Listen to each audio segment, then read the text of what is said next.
Evelyn to Philip, V-mail dated April 12, 1944. Dear hubby, imagine, after receiving 6 letters in 2 days, my surprise when this morning I found your letter of April 6th under the door.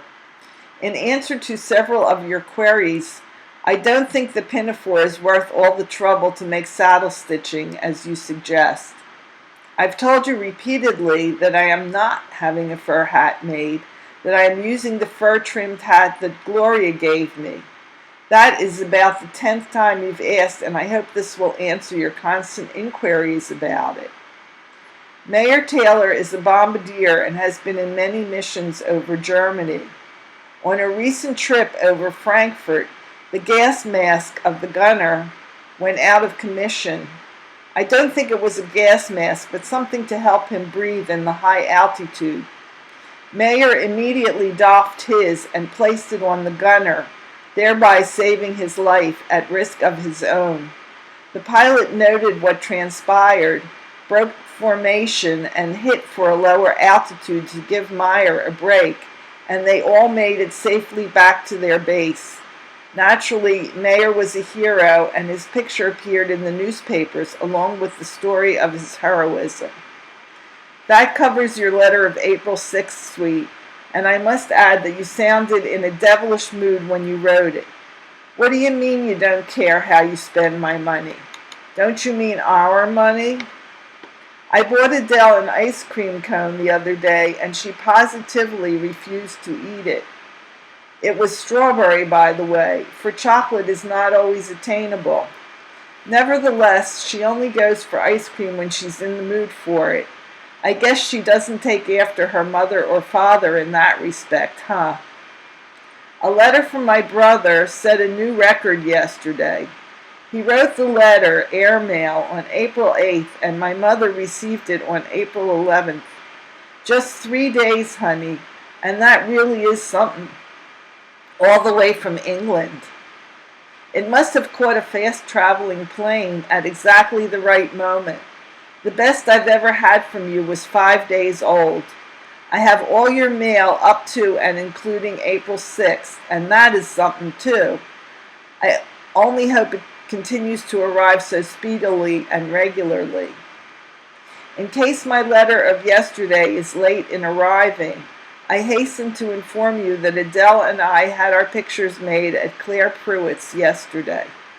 If the pictures turn out well, it will be worth a large amount of the bill.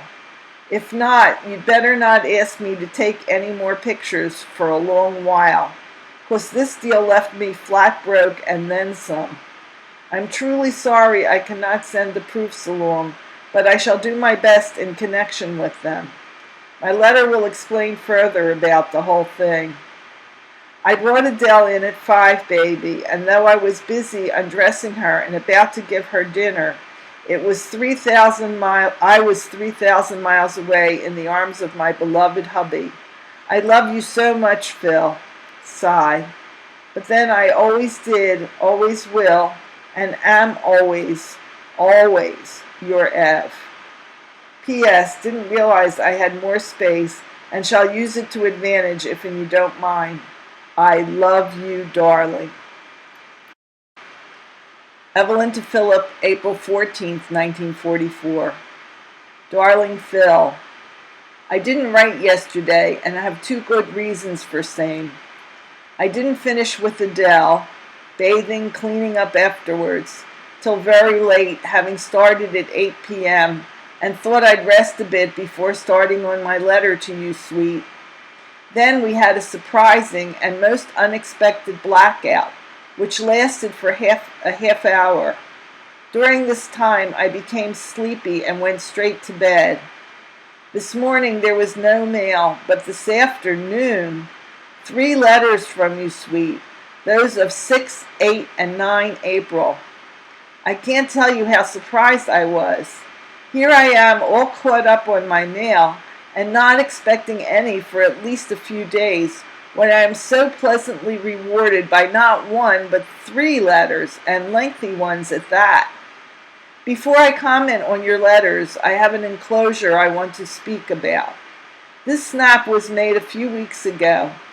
Don't judge me by current appearances, as I had only had 4 hours sleep when it was made and I was fairly exhausted. However, who am I to pass up an opportunity to have a snap made to forward to you? I think Ruth looks a bit like Ruth Hussey, don't you?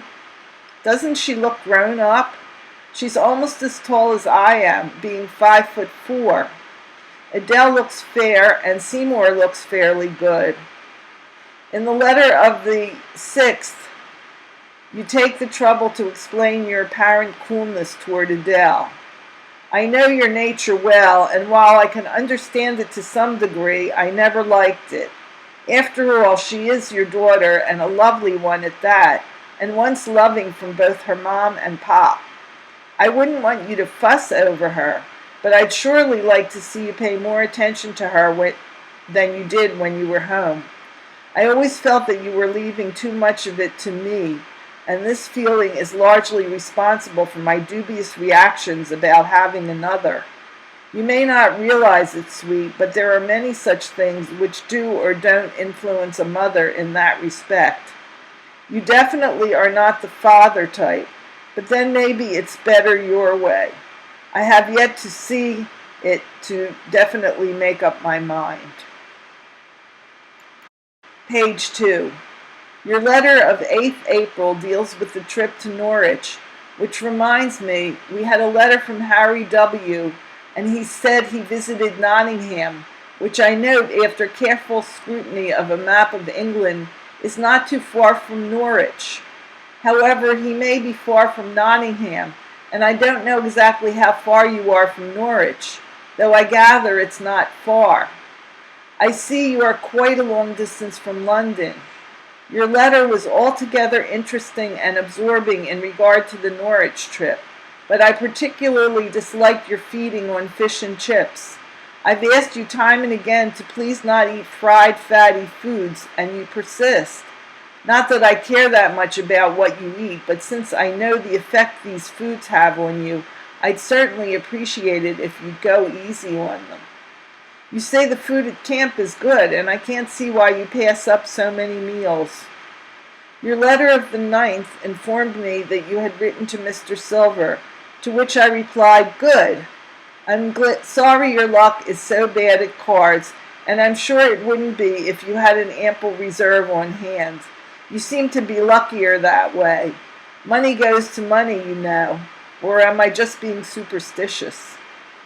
I'm glad you are so well pleased with the flattering comments I received when dressed up to go to Dot's. This is more the exception than the rule, for I rarely have time to dress up. I'm either too tired or too busy and not in the mood to be dressed up. When I dress up, I want to get out of the house or else I get blue. I stick to my housecoats and flatties. Mr. Fromer is able to walk again and is coming home from the hospital on Sunday. Mrs. Fromer has been having trouble with the right side of her face directly under the eye. It's swelled up a bit and gets red at times, and the doctors are having a picnic figuring out what it is. Mr. Fromer's recent setback only aggravated her condition. Everything will be hunky-dory on Sunday.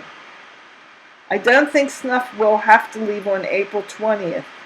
Dot doesn't know herself anymore. It seems they are trying desperately to get him deferred once more. Dot buys wool at a large place on Arch Street. Page 3, for much less than I pay for it around here. She did me a favor by buying me enough wool for 3 sweaters, 2 for Adele and 1 for Stuart, plus a pair of knitting needles for $5.03. I haven't had the opportunity to go out to her place to pick up the wool, but hope to do so early next week. I'm going to make Adele a pink sweater and a white one. Stuart's will be powder blue. Adele's wool is fine, Stuart's heavy. I'll go into detail about them as I knit so that I'll have something to tell you each day. I forgot to mention that we had a letter from Gloria today, and she sent off a box of chocolates. In fact, 2 boxes of chocolates from what I gather, to none other than you, sweet. She certainly has been generous of late, and I shall try to reciprocate in the near future by sending something off to Jack. I shall write to Jack and ask him what he wants. He told Harry and Goldie to send him a pair of military Oxfords that he might wear regular shoes instead of army clodhoppers on his forthcoming furlough. I doubt if he'll get them in time, for he neglected to state his size, and they are awaiting it. Harry and Goldie were very surprised with our card and $5 present for their anniversary. They went to see Porgy and Bess and said that it was a swell play. They had dinner out, too. Gosh, that year flew. I received the receipt for payment of Adele's insurance. Adele says and does so many things every day, many new things that slip my mind when I sit down to write, that I know would make interesting reading. For instance, whenever she's hungry or sees food, she says num num num num num. I asked her if she wanted to go to sleep this evening, and she shook her head no, but definitely. She took a tantrum this afternoon and got a sound licking for it. I wanted to take her in and give her lunch, and she made up her mind she didn't want to go in. Once we got in, she practically threw herself all over the place and caught it, but good. She calls Sarah Ara, and she says Hal for house. She puts her dolly in the little broken-down carriage Ruth gave her, rocks her to sleep, and even feeds her by putting a spoon or cup to the baby's mouth. I once told you that she, and the next page is missing, I'm sorry to say.